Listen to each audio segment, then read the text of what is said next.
kelas 3 nih SMA. Gue gak kepikiran sama sekali gue mau ngambil IPA.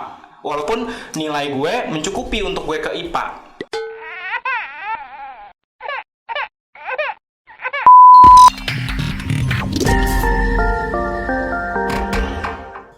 Halo pemirsa Lex One Podcast, jumpa lagi bersama kami. Kali ini dengan narasumber seorang anak muda, pengacara juga, dosen juga, karir hukumnya cukup baik sehingga bisa menjadi contoh bagi para pemirsa Lex One Podcast.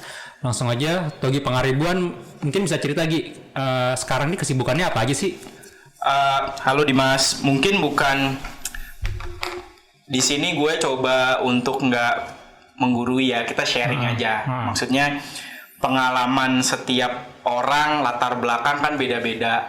Privilege setiap orang beda-beda. Gue mungkin punya privilege atau latar belakang atau background yang orang lain nggak punya. Gitu. Jadi kita hari ini gue intinya, ini gue lu nggak apa-apa kan ya? Ini nggak apa-apa. Gue sharing aja.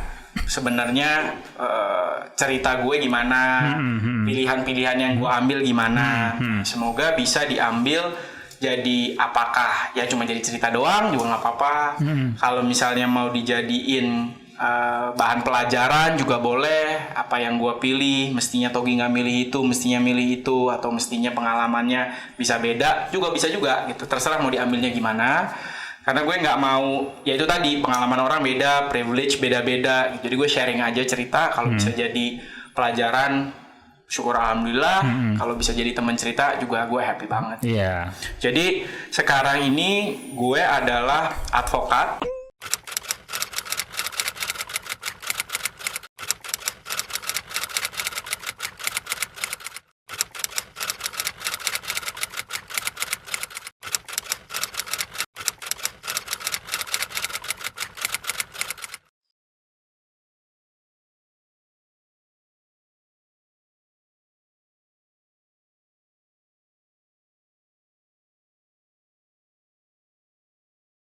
Di kantor hukum Luhut Marihot Parulian Pangaribuan di daerah Kuningan, kemudian juga staf pengajar di bidang studi keperdataan di Fakultas Hukum Universitas Indonesia.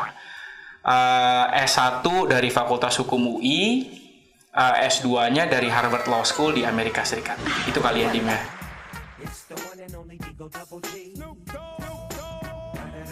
Nah, kan waktu SMA pas Togi menentukan jurusan Fakultas Hukum, emang sebenarnya cita-cita Togi itu ingin jadi apa sih?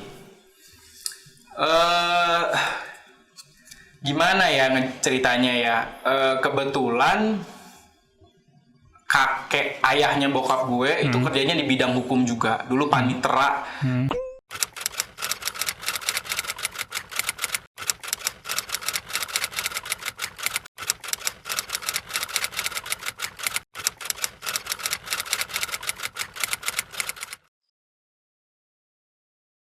Di kampung di Sumatera Utara sana. Sorry, asisten panitera kalau nggak salah.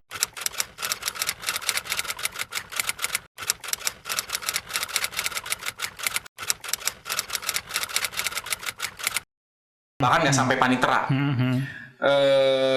Bokap gue dulu kerja di LBH.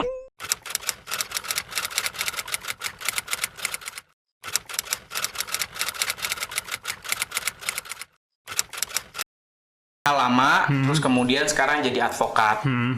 Bokap nyokap gue ketemunya di Fakultas Hukum UI. Nyokap gue sekarang staf pengajar juga, guru besar.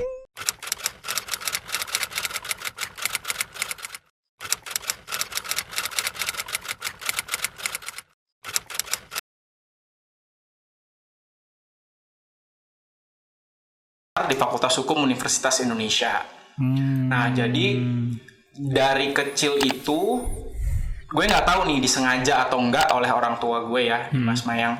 Gue nggak tahu disengaja atau enggak, tapi dari kecil itu nggak dipaksa juga, tapi dari kecil itu selalu kayak diceritain bahwa bekerja di bidang hukum, belajar hukum itu pekerjaan atau profesi yang sungguh menarik. Gitu. Terus dikasih tahu, misalnya dikasih contoh-contoh empiris, misalnya oh sebagian besar presiden Amerika Serikat itu latar belakangnya hukum misalnya. Jadi gue nggak tahu itu bentuk dipaksa atau didorong atau emang sharing aja.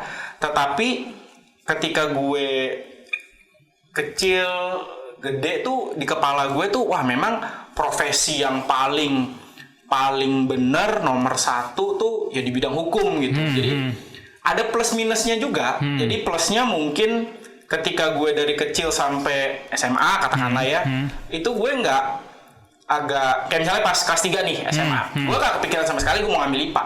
Walaupun nilai gue mencukupi untuk gue ke IPA. Oh, lo IPA apa IPS jadinya? IPS. Gue nggak kepikiran sama sekali ngambil IPA karena mungkin udah kepikirannya itu memang gue mau belajar hukum aja gitu, karena yang gue tahu dari kecil adalah hukum gitu. Jadi plusnya itu, jadi lebih fokus gitu ya, lebih fokus gitu. Jadi gue nggak kepikiran gue mau ngambil IPA karena misalnya gue mau membuka diri ke apa ya, ekonomi misalnya, atau gue membuka diri ke bidang studi lain di fakultas lain di universitas gitu. Jadi waktu itu udah fokus aja gitu. Mungkin itu plusnya. Tapi in retrospect sekarang lihat lagi nih, ada minusnya juga. Gue jadi nggak ke-expose bidang pekerjaan lain, orang melakukan apa, orang melakukan ini, kemudian hubungan antar profesi itu seperti apa gitu loh. Karena dan gue telat mungkin menyadari ini, bahwa ketika di SMA atau awal-awal kuliah tuh ya, oh banyak ya orang misalnya orang tuanya temen gue nih, kerja ini jadi pengusaha, atau kerja ini jadi misalnya PNS, atau kerja ini jadi swasta di bidang apa misalnya gitu. Nah itu gue nggak, ketika gue sebelum SMA gue cuma tahu bahwa oh ya ada profesi-profesi ini, tapi bener-bener kulitnya doang. Gue nggak tahu sama sekali mereka tuh ngapain, implikasinya apa, penting atau tidak gitu loh. Jadi plusnya gue jadi fokus ketika SMA, gue nggak mikirin tuh, bener-bener gue nggak mikirin mau ke IPA, gue IPS aja. Gue milihnya waktu itu pilihan pertama Fakultas Hukum UI, pilihan kedua Unpad waktu itu, pilihan ketiga kalau nggak salah lupa gue pilihan ketiga. Hukum semua tuh ya? Kalau nggak salah hukum semua gitu. Tapi itu membuat gue jadi fokus. Tapi di minusnya menurut gue sekarang lihat ke belakang, mungkin exposure terhadap profesi lain juga mungkin baik juga ya, membuka wawasan setidaknya. Itu sih kali. Jadi nggak ada apa yang nggak dipaksa, dalam artian nggak kayak kamu harus jadi lawyer atau kamu harus jadi dosen atau kamu harus masuk fakultas hukum, kalau nggak begini, kalau nggak begitu, nggak ada gitu. Jadi mungkin bahasa yang tepat, dan gue nggak tahu ini diniatkan atau enggak ya sama orang tua gue, tapi dikondisikan lah seperti itu, bahwa gue tuh taunya yang akan gue lakukan nanti, yang akan gue pelajari nanti adalah di bidang hukum. Apapun itu, mau lawyer, mau hakim, bukan hukum. Iya betul, apapun itu. Bidang hukum. Iya, ya, jadi itu. Jadi nggak pernah ada kayak jadi lawyer, jadi jaksa.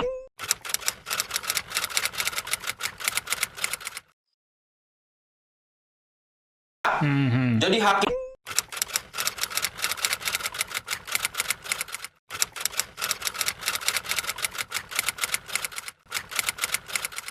Nggak pernah gitu, tapi selalu diarahkan bahwa di bidang hukum lah pekerjaan seperti ini.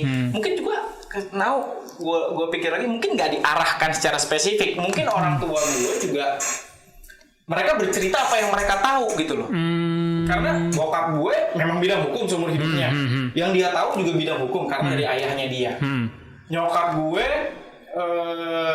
dosen, ayahnya nggak di bidang hukum. Almarhum eyang gue itu dulu cuma kepala stasiun kereta api di Purwokerto, kerja di PJKA dulu, perusahaan jawatan kereta api.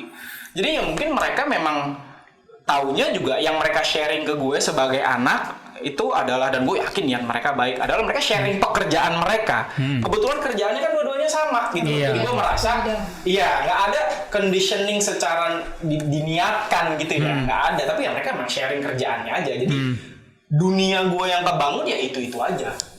Itu yang gue tahu. Jadi ketika SMA fokus gue jadinya. Gitu sih. Berarti pada saat kuliah nih, udah kuliah. Gue minum ya, sorry ya. Iya. Pada saat kuliah, di saat ada tugas atau apa segala macam, berarti konsultasi bisa dibilang sama orang tua sendiri dong, enak dong. Jadi bisa dibilang kayak itu menjadi sebuah privilege nggak sih? Iya, terus terang itu privilege, tapi gue nggak begitu, seingat gue nih ya, gue nggak begitu sering tuh kalau ada tugas nanya gitu, atau ada kayak sesi khusus misalnya mau UTS atau UAS, ada sesi khusus nih gitu ya. Bimbel atau apalah namanya gitu. Gue ingat gue sih nggak ada. Adek gue ada. Gue pernah lihat berapa kak, 1-2. Karena ada adek gue di Fakultas Hukum juga. Gue punya 2 adek, dua-duanya di Fakultas Hukum juga. Keluarga SH ya? Iya, agak-agak. Iya, kalau itu gue nggak ngerti lah. Kalau mereka pasti kan, mungkin mereka sama. Apa cara berpikirnya kayak gue sama gue kayak. Tapi ya itu nggak pernah ada kayak dipaksa atau diarahkan sih, nggak pernah. Kebetulan mereka akhirnya memilih bekerja di bidang yang sama. Banyak kok keluarga lain yang kayak gitu. Gue melihat pola kayak dokter misalnya. Dokter kan juga gitu, banyak kayak gitu. Banyak positif, terus terang sih ini balik lagi ke yang pertanyaan pertama sedikit. Banyak positifnya juga. Karena namanya di Indonesia ini jejaring itu kan penting. Untuk hal-hal yang positif ya, untuk tempat bertanya, untuk tempat kita berdiskusi, tempat kita berkonsultasi, tempat kita melihat orang lain sebagai panutan misalnya. Dan kalau punya orang tua atau keluarga di dunia yang sama, kan pintu itu cepat terbuka karena ya jaringan networknya kurang lebih sama di bidang yang sama gitu. Again sekali lagi bukan untuk hal yang negatif gitu.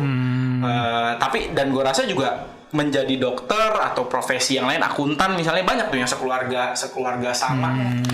Karena orang tua kan pasti mau yang terbaik buat anaknya. Orang tuanya udah tahu, udah ada di dunia itu misalnya, udah tahu selaknya, kiri kanannya, ngajarinnya mungkin lebih gampang. Mungkin gitu kali mindsetnya.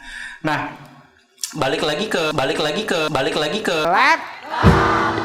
pertanyaan tadi. Gak pernah ada sesi-sesi khusus sih, tapi memang kalau ada misalnya mau diskusi soal buku apa yang perlu dibaca atau bagaimana ini melihatnya, seingat gue tuh lebih ke insidental. Jadi kayak misalnya gue ada yang gue bingung nih, gue tanya.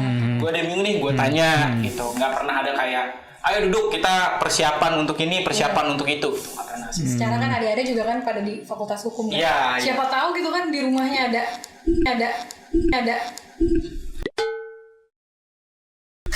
diskusi. Ya kalau forum, oke, berarti kan itu dua pertanyaan terpisah. Yang pertama, ketika dulu kuliah, apakah ada tapi insidental. Adik-adik gue kayaknya lebih sempet ada sesi-sesi khususnya kalau gue ngeliat ya. Yang kedua, forum kayak diskusi hukum di meja makan misalnya di rumah. Itu ada sekali 2 kali, apalagi belakangan ini kan gue udah semakin gede, adik gue semakin gede, udah lebih ngerti lah gitu. Jadi lebih bisa diskusi sama nyokap bokap gue gitu. Kalau dulu pas zaman kita kuliah atau baru-baru lulus ada sering di meja makan kita diskusi, tapi nggak pernah sampai kayak debat gitu sih, nggak pernah gitu. Karena dan ini positifnya mungkin gue lihat bokap nyokap gue itu bukan tipe yang ngebawa pusingnya kerjaan ke rumah gitu loh. Jadi mereka nggak pernah kayak misalnya karena lagi panas ada kerjaan lagi susah, ada klien lagi susah, atau kerjaan di kampus misalnya lagi susah, nggak pernah kayak jadi pengen berdebat di rumah gitu, nggak pernah. Jadi ya memang sebisa mungkin kalau gue ngelihat dari pengalaman gue, bokap nyokap gue tuh pengennya ngomongnya yang baik-baik aja lah di rumah gitu, yang menyenangkan lah di rumah gitu, positif lah. Iya, diskusinya ya. Kalaupun diskusi hukumnya biasanya ringan gitu. Tetapi di rumah tuh kan ada yang selalu gue perhatikan. Dulu rumah kita di Duren Sawit. Pertama rumah kita ikut sama eyang gue di daerah Senen. Kita ikut sama eyang gue di daerah Senen, di Jalan Bungur Besar, di belakang stasiun Senen. Kemudian kita pindah ke Duren Sawit. Nah ini selalu ada di rumah-rumah orang tua gue itu banyak buku. Jadi walaupun diskusinya ringan, tetapi selalu di follow up. Oh ini ada buku ini, kamu baca ini, buku ini bagus gitu. Jadi menurut gue balance-nya pas sih. Jadi nggak terlalu sepaneng, kenceng gitu, tapi ngasih tahu gitu. Gitu sih. Nah sekarang lu masuk kuliah Fakultas Hukum Universitas Negeri ya kan. Terus lu waktu kuliah sempat magang nggak Gi? Waktu kuliah sempet. Waktu itu gue sama ada salah satu adik kelas gue yang sekarang juga terkenal dan super pinter, namanya Hana Askia. Kita itu mahasiswa pertama 1-2 yang ikut program magang Raja Entan di Singapura. Oh, itu pas kuliah ya? 2000 ya. Ini gue semester terakhir. Hana itu kalau nggak salah 2 tahun di bawah gue. Itu bisa masuk law firm itu gimana caranya, Ki? Waktu itu dekannya Profesor Hikmahanto. Profesor Hikmahanto waktu itu bikin program sama Rajahtan, law firm, salah satu law firm terbesar di Singapura, bikin program di mana mereka akan seleksi mahasiswa Fakultas Hukum Universitas Indonesia untuk ikut program magang. Kalau nggak salah waktu itu yang initiate bukan hanya Profesor Hikmahanto, tapi kayaknya beliau motornya, tapi lebih karena waktu itu ada alumni kita Fakultas Hukum UI yang sedang kerja di sana, orang Indonesia yang sedang kerja di Raja Entan. Dibuatlah program itu. Nah, seleksinya waktu itu kalau nggak salah cuma lihat CV sama mereka bikin workshop Rajahtan di kampus. Nah, dari workshop itu dilihat siapa yang menurut mereka paling baik lah ikut sertanya dalam workshop itu. Gitu. Tapi di workshop udah dikasih tahu bahwa kalau bagus nanti kita bisa ada kesempatan magang. Nah, kebetulan gue sama Hana kepilih untuk ikut program magang itu cuma 2 bulan 3 bulan di Singapura waktu itu. Itu tugasnya waktu magang di Singapura apa aja gitu? Terus sama fasilitas tinggalnya itu semua ditanggung atau gimana tuh?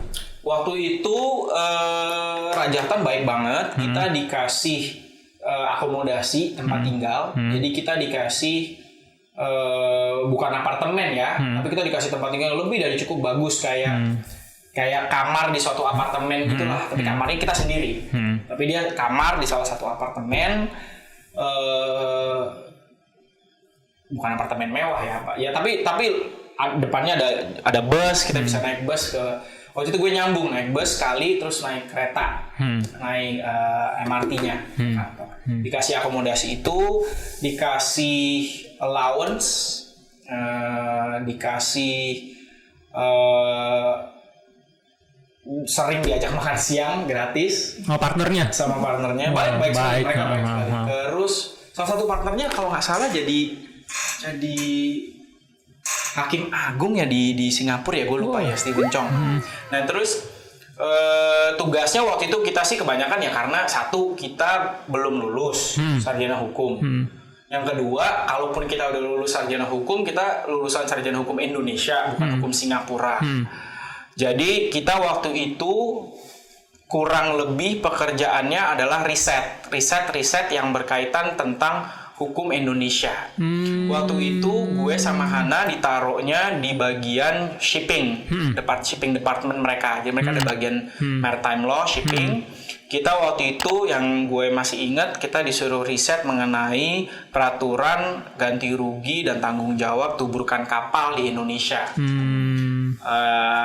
Jadi riset mostly soal hal-hal seperti itu di Mas Mayang. Jadi soal hukum Indonesia yang ada hubungannya dengan pekerjaan yang mereka sedang lakukan. Jadi kalau pekerjaan yang mereka lakukan ada aspek hukum Indonesianya, dan mungkin I imagine ada super perintilan kecil sekali yang bisa dibagi ke kita, ya nggak apa kalau salah, kayaknya dikasih ke kita.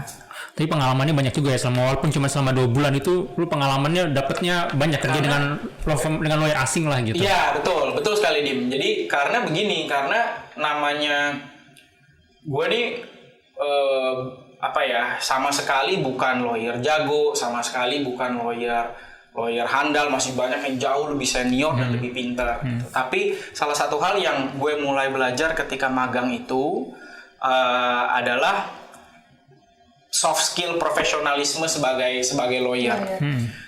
Mulai dari cara kita misalnya berpakaian, cara kita disiplin bekerja, apakah datang ke kantor, apakah kembali dari makan siang, apakah cara kita mengetik atau menulis, dan ini juga sesuatu yang sampai sekarang pun gue masih belum sempurna dan masih perlu dikerjakan gitu loh. Jadi tapi memang kalau kita mau menjadi lawyer, dan gue rasa ini juga bukan hanya lawyer ya, tapi dunia profesional apapun, bukan hanya lawyer tapi juga menjadi dosen misalnya, atau pekerjaan apapun yang kita lakukan. Pasti ada sisi profesionalismenya juga yang harus kita pupuk, yang kita harus bangun gitu loh. Bukan cuma sisi substansi pekerjaannya itu sendiri, mengerti hukumnya itu sendiri, itu penting.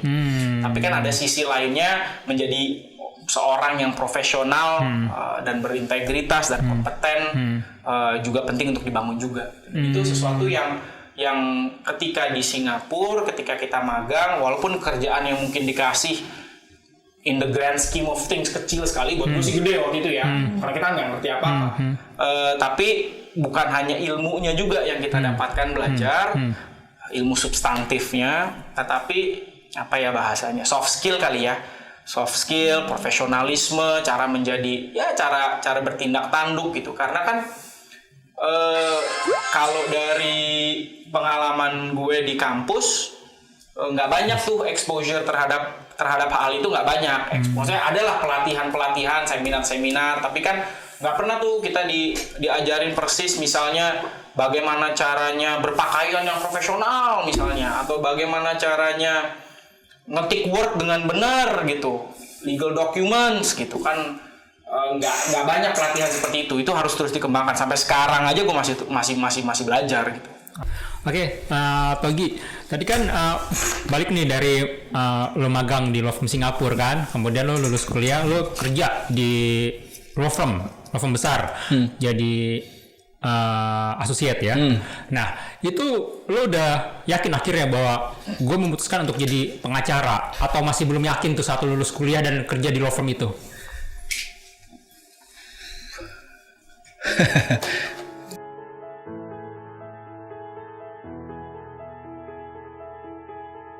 Tuh gue lagi mencoba mikir. Waktu itu gue 2006 tuh gue mikirnya apa ya, maksud gini, gue terus terang aja, waktu 2006 itu gue nggak paham sepenuhnya menjadi pengacara atau advokat tuh apa, menjadi konsultan hukum tuh apa. Gue nggak paham sepenuhnya. Gue bener-bener nggak tahu ngapain sih gitu loh. Bebannya terhadap, bukan beban lah ya, hidup lo tuh akan seperti apa gitu. Gue belum tahu tuh, 2006 tuh gue belum tahu. Yang gue tahu adalah oke, gue udah lulus SH, terus kayaknya yang paling, ini pandangan gue waktu itu ya, kayaknya yang paling keren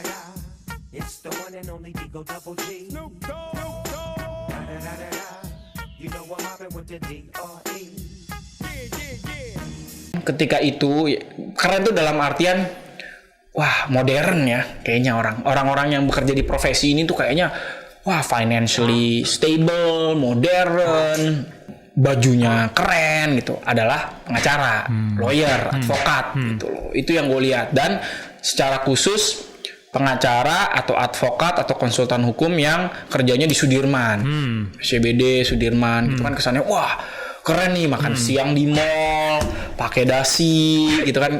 Kesannya ya kan lo punya ketika lo SMA, lo kan melihat kayak wah nih orang dewasa banget nih orang-orang ini gitu. Kayak orang-orang ini iya gaya hidupnya, dan orang-orang ini kayak orang bener gitu loh. Kayak tahu apa yang harus dia lakukan tiap harinya gitu loh. Nah, jadi itulah yang gue lakukan. Jadi gue ketika pulang dari Singapura itu tuh gue sempat magang di salah satu kantor hukum lain di SCBD, terus selesai, terus gue masuk ke kantor law firm lain di GKBI, di Wisma GKBI gitu. Nah itu ya itu tadi, sejujurnya gue nggak punya pemahaman yang, bahkan mungkin sekarang gue belum punya pemahaman yang lengkap tentang itu ya, apalagi dulu 2006, bahwa jadi advokat tuh gini, yang lo lakukan tuh ini, cara lo kerjanya gini, ketemu klien gini gitu. Nah 2006 itu tuh gue belum ada tuh di pengetahuan itu. Terus abis itu lo masuk ke law firm di Wisma GKB itu, lo merasa cukup apa yang dapat di kampus atau lo merasa ada yang kurang? Jadi menurut lo tips buat para mahasiswa yang ingin masuk ke law firm itu sebaiknya gimana saat dia belajar di kampus itu sehingga mereka siap untuk bekerja pas mereka lulus gitu? Ini pendapat gue hari ini ya. Iya. Bukan pendapat, bahkan ini gue cerita aja, gue sharing. Gue baru selesai nonton Queen's Gambit. Telat. Gue baru selesai nonton karena ya barusan nonton aja lah. Nah menurut gue melihat dunia hukum tuh seperti apa, dan gue banyak belajar dari bos di GKBI. Gue sebut aja kan namanya ya. Iya boleh. Gue banyak belajar dari Pak Rahmat Sumadi Praja. Pak Rahmat Sumadi Praja. Gue banyak sekali belajar dari Pak Rahmat.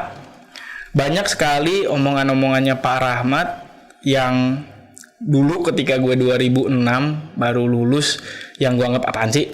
Itu apaan sih? Nggak usah gitu-gitu banget kali gitu. Bener semua. Bener ya. Contohnya, nanti gue akan hubungkan dengan Queen's Gambit. Contohnya adalah ketika Pak Rahmat dulu nanya, Pak Rahmat dulu soal sangat menekankan kalau kita jadi lawyer, kita jadi advokat adalah kita harus banyak berpikir dan banyak membaca. Gitu. Dan ini juga sesuatu yang setelah gue mengingat-ingat lagi, gue lihat ada di obviously bokap nyokap gue. Tadi gue udah cerita banyak sekali buku di rumah. Bokap nyokap gue tuh jarang sekali nonton TV, baca gitu ya. Nulis, gue ingat banget waktu gue kecil bokap gue tuh sering banget nulis di mesin ketik gitu. Nah, memang menurut gue yang ada dua hal yang gue bisa share ya. Yang pertama, substansinya itu sendiri. Kalau lo mau menjadi ahli hukum, apapun itulah profesinya, apakah mau jadi advokat, apakah mau jadi jaksa, hakim, atau apapun lah, kayaknya yang paling penting menurut gue, dan gue nggak seperti ini, sayangnya, semoga gue bisa, adalah obsesif. Lo harus obsesif terhadap apa yang akan lo pelajari, bidang apa yang akan lo geluti. Lo harus obsesif, lo harus bener-bener pengen tahu gitu loh. Dan menurut gue itu salah satu haus akan ilmunya, pengen taunya itu adalah modal yang cukup penting. Queen's Gambit misalnya ya, sebagai contoh. Lo udah nonton belum? Belum gua. Lo punya Netflix nggak? Iya. Oh punya. Gratis apa? Bayar.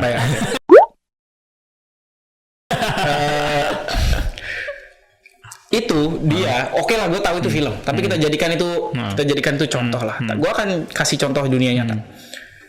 Dia kalau nggak main catur, dia baca buku tentang catur. Mimpinya aja catur. Dia kalau nggak ikut lomba catur, dia baca buku tentang catur, ngebayangin, oh ini langkahnya gini, oh orang dari waktu tahun 20-an, 60-an, orang begini. Nah, menurut gue harus begitu menurut gue.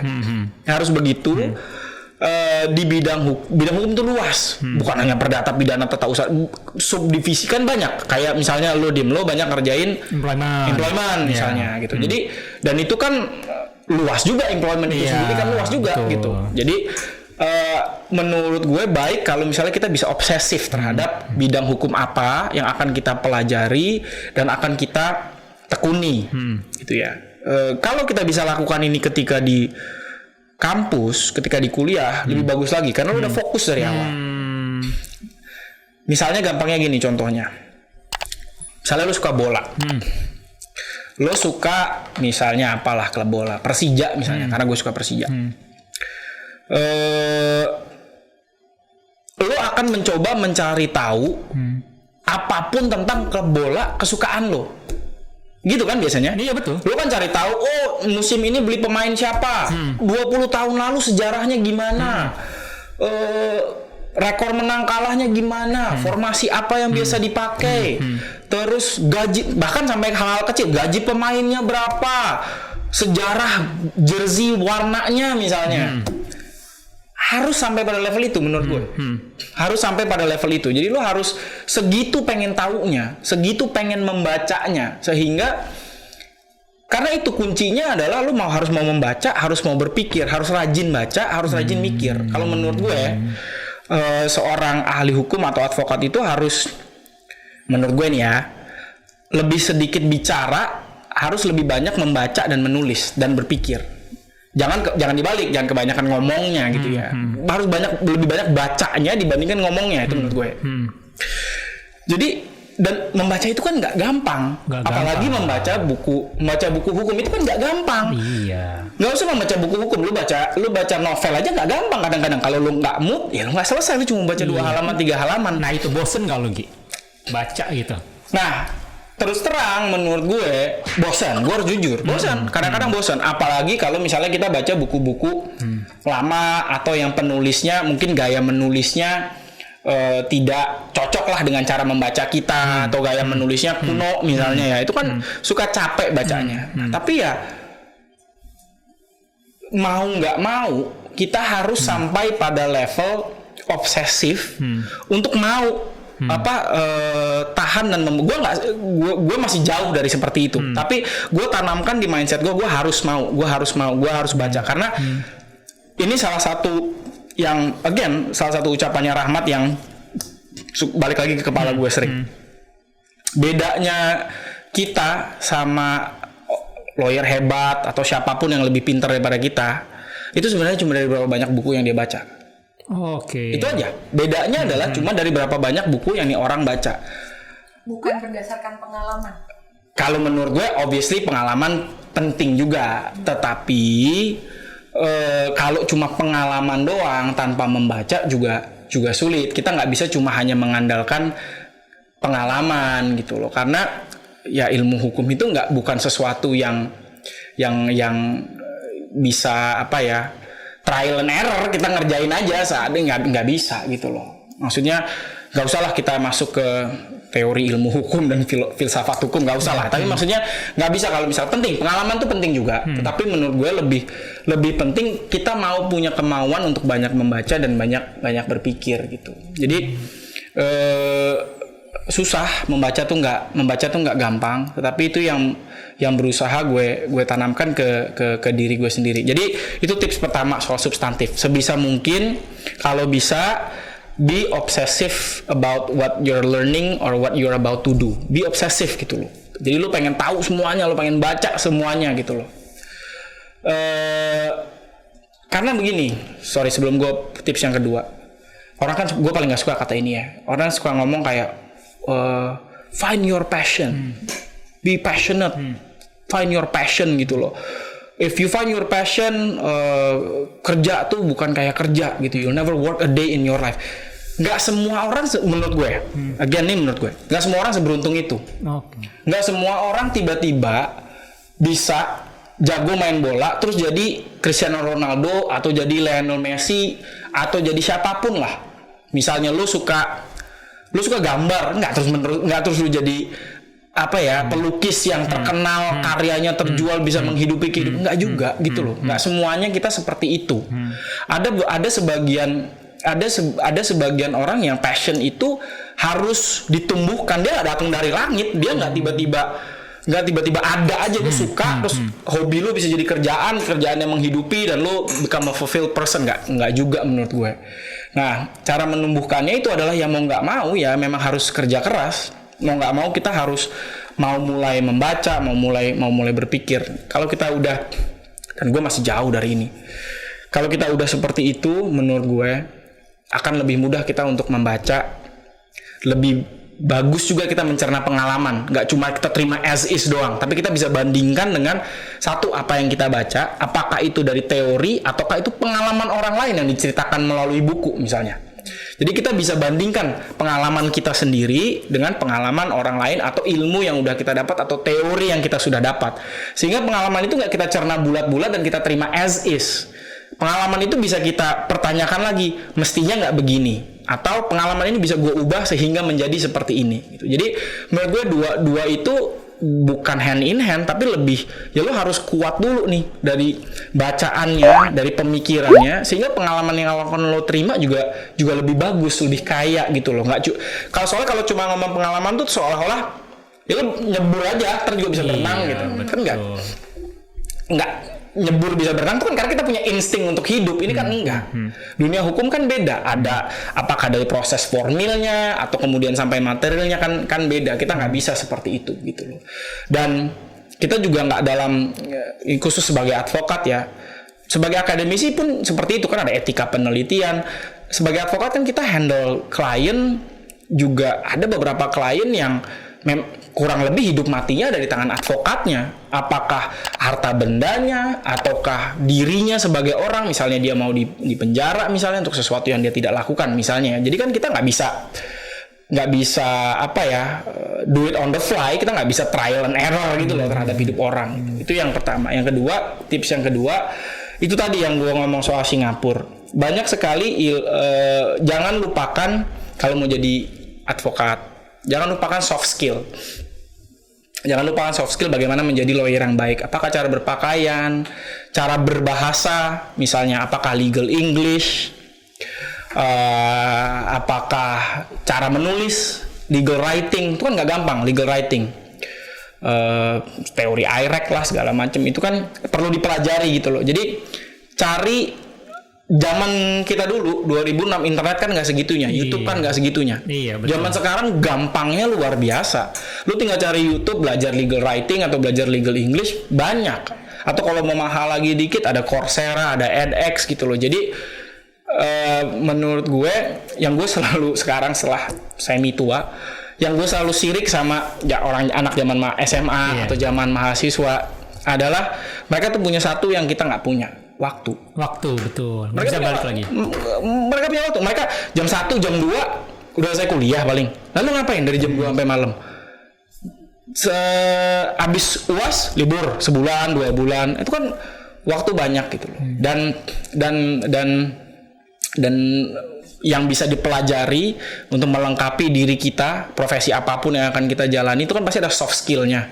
Misalnya lu mau jadi pengusaha, itu kan lo harus belajar apakah manajemen orang ataukah psikologi anak, whatever lah, pasti kan ada soft skill yang bisa kita pelajari gitu loh. Jadi hard skill-nya menurut gue kita harus obsesif. Kalau ada orang yang tercinta-cinta segitu cintanya sama drama Korea sehingga bisa belajar bahasa Korea, cuma bisa memahami drama Korea, kenapa kita nggak bisa hal yang sama untuk sesuatu yang kita kerjakan seumur hidup, untuk profesi kita seumur hidup?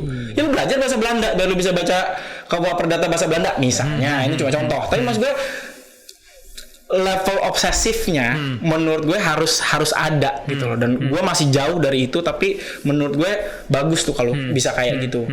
Kemudian yang tips yang kedua adalah jangan lupa bahwa selain daripada substantif atau materialnya, banyak soft skill juga yang sebenarnya bagus untuk diri kita sendiri, untuk melengkapi. Karena biar bagaimanapun kita itu akan nanti bekerja dikelilingi orang lain. Cara bersosialisasi, cara bagaimana berinteraksi dengan apakah klien, apakah atasan, apakah teman-teman. Di setting kuliah yang sifatnya mungkin tongkrongan dengan setting profesional kan berbeda. Iya, betul. Gitu sih.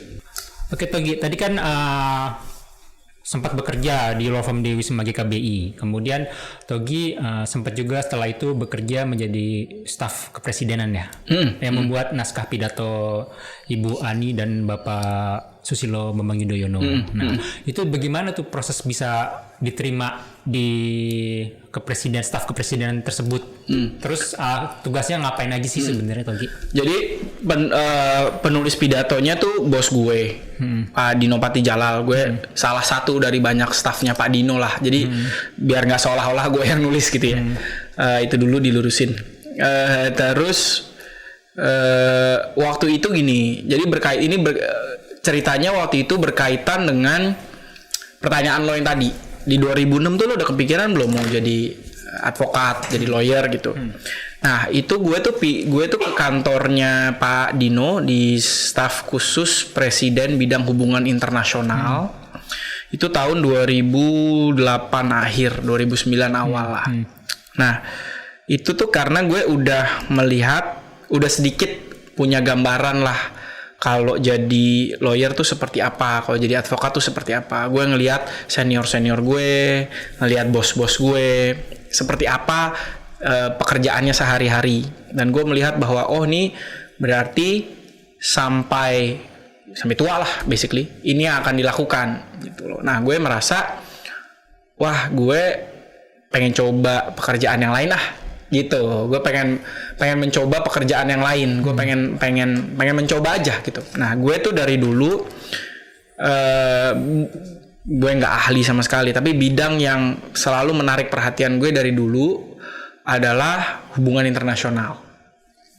Itu adalah bidang yang selalu menarik perhatian gue lah, gue selalu suka gitu. Membacanya suka gitu. Nah, waktu itu sudah ada temen gue seangkatan yang kerja untuk Pak Dino. Kemudian dia cerita bahwa ini kayaknya temen gue ini mau resign dari kantornya Pak Dino, dia cuma setahun di situ. Kayaknya mereka butuh orang lagi. Lo mau apply nggak? Gitu kan. Terus ya udah, pas banget tuh. Itu pas gue mikir kayak, wah nih sampai tua nih kayak gini nih lo kerja jadi lawyer. Lo ntar akan kalau lo pinter, kalau lo berhasil, ya lo naik lah. Apakah jadi senior, apakah jadi partner gitu. Tapi ya rutinitasnya more or less mirip gitu. Jadi gue mikir aku mau coba yang lain. Pas temen gue ngobrol sama temen gue bilang gitu. Temen gue bilang gitu, terus kayak oh ya boleh deh gitu. Karena gue belum tentu diterima juga kan.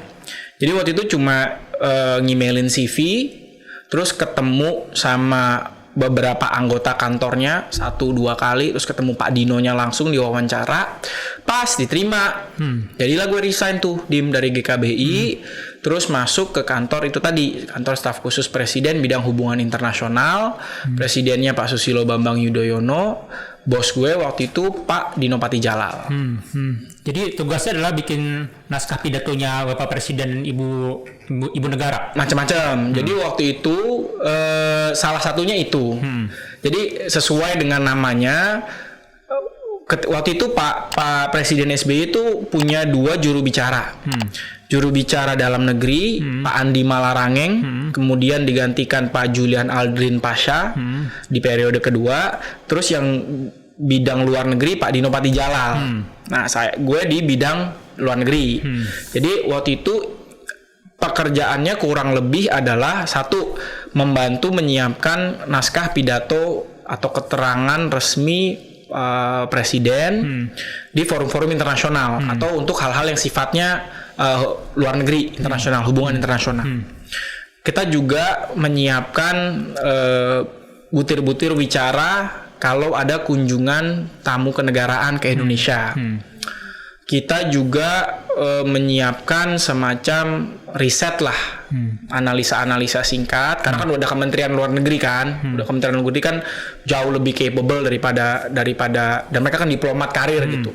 Jadi kita membantu kalau ada analisa-analisa isu tertentu yang diminta presiden, atau misalnya ada intinya berhubungan dengan komunikasi yang sifatnya internasional atau luar negeri lah, hubungan internasional. Kemudian dalam perjalanannya Ibu Negara ketika itu almarhumah Ibu Ani. Jadi kalau kita ke luar negeri, kunjungan ke luar negeri, apakah ada konferensi internasional atau kunjungan kenegaraan ke luar negeri, itu kan Ibu Negara punya agendanya sendiri. Ibu Negara punya agenda sendiri, presiden misalnya ada acara-acara resmi, Ibu Negara juga ada acara-acara resminya sendiri. Jadi mereka nggak selalu bareng. Waktu itu gue inget banget kalau nggak salah di Jerman, Ibu Negara, stafnya Ibu Negara, ajudan Ibu Negara menghubungi kantornya Pak Dino terus minta masukan karena Ibu Negara diminta memberikan pernyataan kalau nggak salah. Terus gue kasih masukan waktu itu begini. Nah, kayaknya mungkin diingat kali ya, gue nggak bilang bagus masukannya atau apa, mungkin diingat inget aja yang penting ingat gitu kali ya. Semoga sih waktu itu masukannya dianggap bagus gitu. Diajak, ayo coba bantuin bikin. Terus diajak lagi, oh nih ibu butuh penerjemah nih kalau misalnya ada acara resmi gitu. Jadilah gue sering diajak. Jadilah lama-kelamaan gue jadi penerjemahnya Bu Ani. Gitu sih. Jadi waktu itu jadi bantuin tetap di kantor yang sama, cuma di beberapa kesempatan gue dikasih tugas tambahan bantu Bu Ani juga. Gitu. Oke. Itu berarti berapa tahun tuh? Itu sampai dari 2008 akhir sampai 2010. Setelah itu Togi kuliah di Harvard University kan. Nah, itu kan kuliah di situ tuh mungkin impian hampir semua anak-anak hukum di seluruh dunia kali ya. Mungkin bisa dibilang kayak begitu ya. Mungkin ya kali ya. Terus Togi bisa sampai di Harvard itu persiapannya bagaimana Togi? Mungkin bisa sharing ke kita kemudian. Ya, mungkin soalnya ada strategi khusus gitu mungkin buat teman-teman di sini yang mau apply juga. Oke. ada dua cara untuk menjawab pertanyaan itu menurut gua. Karena gua udah berapa kali ditanya, menurut gue cara menjawabnya yang menurut gue paling seret gini cara menjawabnya. Menurut gue jangan jadikan Harvard atau universitas bagus lainnya sebagai tempat kuliah idaman. Cuma karena namanya. Kenapa? Karena lo lulusan Harvard itu paling cuma ngebantu 10 detik pertama, 5 detik pertama ngobrol. Abis itu kan apakah akan jadi beban bahwa lo harus kelihatan pinter karena lo lulusan Harvard? Ya, atau lo jadi sombong karena kayak gue jadi Harvard ya gue ngomong seenak gue aja deh, misalnya. Maksud gue apa? Maksud gue yang penting adalah isinya lo tuh ada apa enggak. Nggak peduli lo lulusan mana sebenarnya. Nah, ini berkaitan dengan tadi jawaban yang pertama soal being obsessive itu. Yang lebih penting lagi daripada menjadikan suatu institusi purely cuma karena nama, purely cuma karena merek sebagai tempat idaman. Boleh, itu no problem. Gue nggak bilang itu salah. Tapi yang lebih bagus lagi adalah lo juga itu kan institusi itu tuh bukan apakah Harvard, apakah UI, itu kan bukan apa ya, bukan mobil atau bukan baju yang lo beli, lo pakai selesai, lo beli selesai. Enggak, itu kan tempat belajar dia.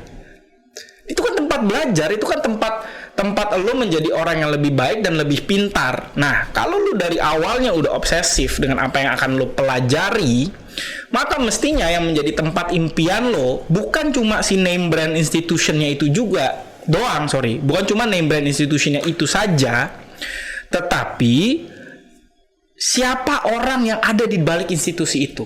Ada dosenkah di situ yang lo mau belajar persis keilmuannya memang bagus sesuai dengan apa yang lo ingin pelajari, atau adakah mata kuliah di situ yang ditawarkan hanya ada di situ, ataukah dia dekat dengan industri. Misalnya lo suka irisan ilmu hukum dan teknologi, maka lo mencari kuliah atau kampus-kampus yang di dekat Silicon Valley misalnya. Kenapa? Karena lo mungkin ada pengalaman bisa magang di startup di sana, atau setidaknya bisa melihat cara kerjanya.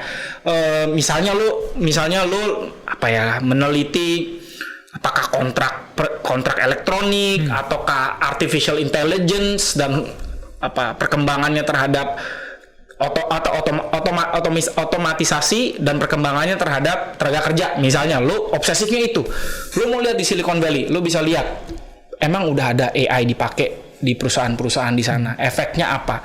Jadi menurut gue yang lebih penting lagi daripada itu, bagus lo punya cita-cita untuk mau sekolah di sini, sekolah di sana, sekolah di sini, sekolah di sana, itu bagus. Dan orang juga bisa punya motivasi untuk sekolah di sini, sekolah di sana, sekolah di sini, sekolah di sana, beda-beda. Gue nggak bilang harus persis kayak gue, atau harus persis kayak yang gue omongin, bahwa lo harus obsesif gitu-gitu segala macam. Cuma menurut gue di kepala gue itu yang ideal menurut gue, dan gue maunya seperti itu. Mestinya gue nggak kayak gitu, mestinya gue kayak gitu. Menurut gue itu ideal. Kenapa? Supaya lo nggak buang-buang waktu. Kenapa? Karena sekolah di luar negeri itu satu, buang-buang waktu. Lo jauh dari orang tua, jauh dari keluarga, jauh dari teman. Kedua, uang. Ya, uang. Apakah itu uang sendiri atau uang beasiswa yang mestinya mungkin bisa dipakai orang lain yang yang lebih pinter atau lebih obses atau lebih driven daripada lo, kan sayang, opportunity cost itu hilang.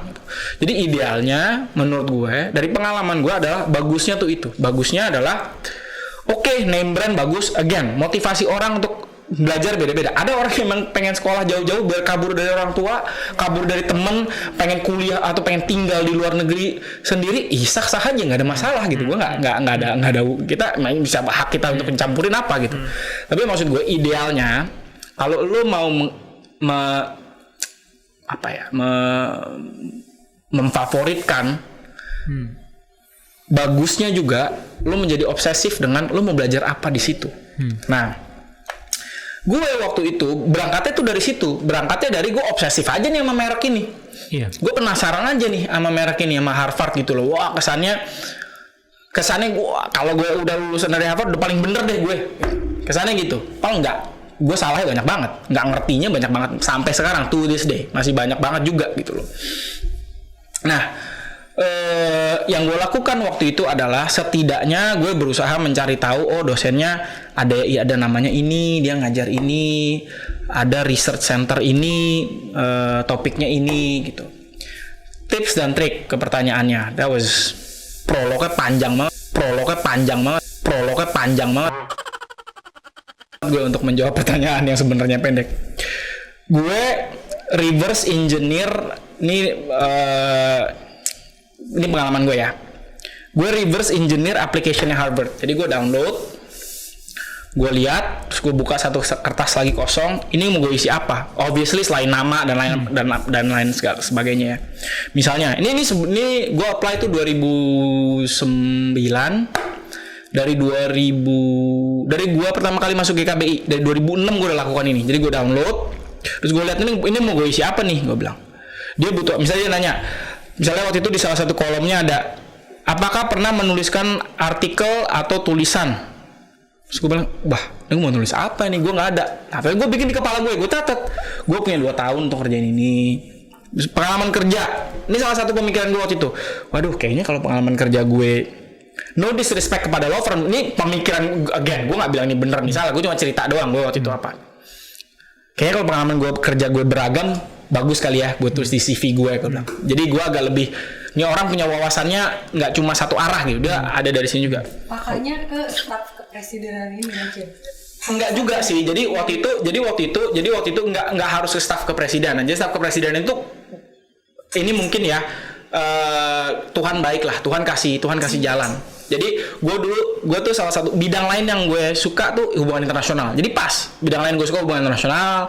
Terus pas ketika 2008 itu gue ngeliat, nyoba profesi lain gitu. Terus pas 2006 tuh gue udah sadar bahwa kayaknya gue udah punya pikiran bahwa kayaknya kalau punya kerjaan lain bagus nih buat CV gitu loh. Jadi what I'm trying to say adalah kalau memang gue pull the trigger untuk di 2008 itu gue decide untuk 2009 gue mau daftar nih sekolah. Mungkin 2009 awal gue akan cari kerjaan lain yang di bidang yang bukan hukum misalnya, non hukum. Kebetulan aja pas 2008 tiba-tiba gue punya pikiran, kalau jadi lawyer udah kelihatan kayak gimana. Terus teman gue ngobrol, terus bidangnya pas hubungan internasional. Jadi udah pas aja gitu. Jadi gue reverse engineer. Jadi tadi artikel atau jurnal tulisan, kemudian pengalaman kerja. Terus gue diskusi sama teman gue, dan teman gue bagus banget. Teman gue ngomong gini ke gue, teman gue ini yang apply juga. Teman gue bilang aplikasi sekolah tuh itu kayak cermin berbagai sisi terhadap diri lo. Yang dia minta itu adalah cerminan lo dari berbagai sisi. Misalnya nilai, itu dia cerminan lo tuh sebagai murid, nilai lo bagus apa enggak di sekolah. Dia minta surat rekomendasi spesifik dari dosen. Dia mau lihat lo sebagai mahasiswa, artinya soft skill lo sebagai mahasiswa ada nggak? Jadi bukan cuma nilai doang. Kalau ini yang menurut gue suka orang-orang gimana ya? Surat rekomendasi itu nggak boleh personal isinya. Surat rekomendasi sekolah itu menurut gue baiknya isinya personal. Dia harus, karena itu dia cermin lo dari berbagai. Kalau surat rekomendasi isinya cuma nih orang pinter, nilainya bagus, lo udah transkrip nilainya udah ngasih tahu itu. Dan aplikan yang lain pun banyak. Jadi ini tuh cermin lo yang lain. Dia mau lihat ini dari sisi yang lain. Lo sebagai mahasiswa, kegiatan mahasiswa lo, proses belajar mengajar, ada nggak anekdot atau cerita yang bisa diceritain? Ya bukan nilai, kenapa? Ada transkrip kalau nilai. Begitu juga dia minta rekomendasi lagi dari employer, pemberi kerja lo. Jadi lo sebagai profesional, seperti apa orangnya? Sifatnya, karakternya seperti apa? Jadi kalau di sini cuma cerita orangnya pinter, ngerti hukum, again transkrip lo udah menunjukkan itu. Buat apa lo bercerita hal yang sama? Ini sisinya harus beda. Kalau ini sisinya sama, ngapain ini satu orang lo dikasih ke banyak cermin kok gitu loh?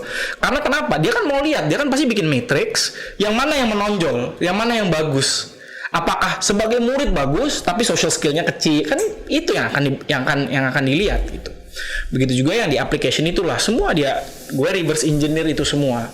Oke, berarti gue yang harus gue kerjain ini. Gue dulu punya Moleskine kecil tuh. Kalau gue setiap kali ditanya ini gue selalu cerita ini. 3 tahun udah gue cari tuh buku nggak ketemu. Gue dulu punya Moleskine kecil. Gue nggak tahu lu pada merhatiin apa enggak. Itu selalu gue bawa dulu kalau gue di GKBI gue punya Moleskine kecil. Enggak, ini Moleskine kecil personal. Tuh isinya hal-hal yang gue mau achieve untuk reverse engineer si application itu gitu. Jadi waktu itu kayak to do list lah. Iya, more or less kayak to do list untuk ngelengkapin sih. Ya, jadi gampangnya gini lah. Gue udah download dulu pertanyaannya dan gue punya waktu 2 tahun untuk nyiapin jawabannya. Gampangnya gitu. Super niat luar biasa, keren banget. Keren. Kagak, maksud gue kayak ya bukan keren sih, gue ngerasanya karena gue ngerasa gue nggak pantas aja, gue ngerasa gue nggak pantas, gue ngerasa gue nggak layak. Jadi kalau gue akan usaha, ya gue mau usaha gitu loh, gue nggak mau asal jadi gitu loh. Gue sih mikirnya itu aja waktu itu mindsetnya. Gue nggak kepikiran tuh, gue bener-bener nggak kepikiran bahwa wah akan kerja di istana, gue akan ini akan itu, gue nggak kepikiran. Gue yang penting, look, ini ada daftar, gue mau lengkapin. Gimana caranya gue mau lengkapin supaya nggak malu-maluin banget lah, supaya jangan kosong-kosong banget. Itu aja gue mikir, simpel aja. Gue awalnya itu doang. Gimana caranya supaya nggak kosong-kosong banget? Yang nggak juga lu apply tahun depan dong. Gue mikir ya udah nggak apa-apa nih, gue download. Gue apply-nya gue tuh mikirnya 3-4 tahun deh gue apply-nya. Gue punya waktu 3-4 tahun untuk ngisi ini. Karena gue waktu itu punya pemikiran, kita kan waktu kecil punya waktu lebih muda kan punya banyak pemikiran yang kalau kita lihat lagi ke belakang kayak gila lu bego banget sih, lu nggak jelas gitu kan. Nah ini menurut gue salah satu pemikiran yang nggak kayak gitu. Gue tuh mikir kayak kalau gue mau S2, gue mau kerja dulu. Gue mikir gitu. Karena sayang kalau gue langsung dari S1 langsung S2. Again, gue nggak bilang itu orang yang kayak gitu salah. Ini pemikiran gue doang. Gue mikirnya supaya ya gue lebih ngerti aja gitu loh. Dan gue kalau ngobrol sama teman-teman S2 gue lebih nyambung. Gue sih mikirnya gitu aja waktu itu. Jadi gue lulus 2006. Gue udah download itu form S2. Terus gue mikir 3-4 tahun dulu deh gue kerja baru gue apply. Tapi setidaknya gue tahu yang harus gue isi nanti itu apa, kayak apa. Jadi gue nggak kayak gue mau apply-nya 2009, gue baru download aplikasinya 2009, gue panik sendiri lihat. Lah, gue belum ngerjain, gue kagak tahu nih mau gue isi apa, jadi gue buang waktu lagi. Gue mikirnya gitu waktu itu, udah itu aja. Lu sebenarnya merasa gue beruntung sih pas udah lulus kuliah gue sempat kerja dulu baru S2 atau lo lebih lihat dengan kerja dulu maka akan ada pengalaman jadi lo tahu arahnya kemana nanti? Kalau menurut gue sih enggak, kalau menurut gue dua-duanya mungkin. Gue ngerasa waktu itu gue tuh lulus 2006, S2 tuh 2010, jadi gue ada pengalaman kerja 4 tahun. Itu aja menurut gue kurang. Itu aja menurut gue kurang karena S2 itu gimana ya? S2 tuh bagus secara substantif ya, lo dapet ilmunya, lo belajar. Tapi kan yang lo mau build juga kan pertemanan. Iya betul. Dan pertemanan itu kan bisa pertemanan itu kan nggak terjalin lewat tongkrongan lo nongkrong santai-santai. Pertemanan itu kan lewat group discussion, lo ikut seminar, dan itu untuk itu kan lo perlu ilmu, lo perlu pengalaman, lo perlu kedewasaan, lo perlu terbiasa dalam professional setting, cara menyampaikan pertanyaan, menurut gue itu, dan itu semua yang bisa diajarkan dengan punya pengalaman bekerja. Itu sih menurut gue. Berarti akan lebih baik S2 itu setelah memiliki pengalaman kerja gitu ya? Menurut gue iya. Tapi kan namanya orang kan kita nggak tahu. Ada orang yang memang langsung dapat beasiswa misalnya, atau orang yang memang misalnya segitu yakinnya, jadi udah segitu obsesifnya dia sehingga dia tahu yang gue akan pelajarin apa dan gimana. Begitu S1 dia mau langsung S2 terus langsung S3 misalnya, ya boleh juga, no problem. Orang beda-beda. Tetapi kalau dari pengalaman gue yang waktu itu nggak obsesif, sampai sekarang pun gue merasa gue nggak obsesif, belum obsesif, semoga bisa jadi obsesif. Kalau seperti itu, kerja aja dulu daripada langsung S2, apalagi S2 di luar negeri, apalagi pakai biaya sendiri. Nanti takutnya ilmunya yang lu belajar di sana nggak kepake untuk ketika di sini, karena ya lu nggak tahu mau jadi apa aja, lu belum tahu gitu loh. Apalagi karena S2 itu kan sebenarnya spesialisasi kan sebenarnya, namanya kan ya magister hukum, master of law, jadi lu master gitu loh kan, mestinya lu spesialisasi. Kalau lu masih terlalu umum sih sayang, mendingan dengan ilmu yang didapat di S1 belajar dari pengalaman aja kan sebenarnya cukup juga. Kalau lu nggak tahu persis mau ngapain gitu loh, sayang aja gitu, menurut gue sih sayang. Karena gimana ya, zaman orang tua kita dulu, ini teori gue, zaman orang tua kita dulu mungkin orang yang S2 tuh penting, orang S2 di luar negeri itu penting. Kenapa? Karena itu menunjukkan bahwa ini orang, karena dulu kan nggak gampang S2 di luar negeri, dan lo harus naik, lo nggak bisa naik kapal kali, lo nggak bisa naik pesawat, lo harus naik kapal laut. Iya. Dan ilmu tuh cuma ada di sana doang, apakah di Amerika, apakah di Rusia, apakah di Eropa misalnya. Ilmu tuh cuma ada di situ gitu. Kalau zaman sekarang Dan itu menunjukkan bahwa orang yang pergi itu bisa bahasa asing. Nah sekarang yang bisa bahasa asing bejibun. Orang yang punya LLM, orang yang punya MH bejibun. Ilmunya lu harus ke sana. Enggak juga. Lu bisa, ya itu tadi, lu bisa Coursera, lu bisa edX. Misalnya lu mau belajar aspek tertentu dari capital market, atau lu mau belajar aspek tertentu misalnya dari arbitration misalnya. Lu nggak harus ke Inggris, lu nggak harus ke Eropa. Dulu kan harus. Kenapa? Buku adanya di sana semua. Dosen adanya di sana semua. Nah sekarang kan enggak. Sekarang kan lu tinggal buka internet. Lu kalau mau bandel dikit, buku bajakan download bisa juga. Jadi maksudnya udah menurut gue udah. Nah menurut gue mungkin tadi to your point tadi. Jadi yang bagus adalah bukan cuma lu terlalu mengedepankan aspek formil. Yang penting punya S2, yang penting punya gelar. Mungkin kombinasi itu tadi yang penting. Obsesif ilmunya lu bener-bener tahu, nggak cuma kulitnya doang, sama lu berpengalaman. Karena kalau lu cuma ngandelin LLM, MH, LLM, ya nggak salah juga sih. Tapi maksudnya lu harus menunjukkan bahwa ya lu ada isinya juga, bukan cuma sekedar nambah gelar di belakang nama doang gitu. Kalau menurut gue sih gitu.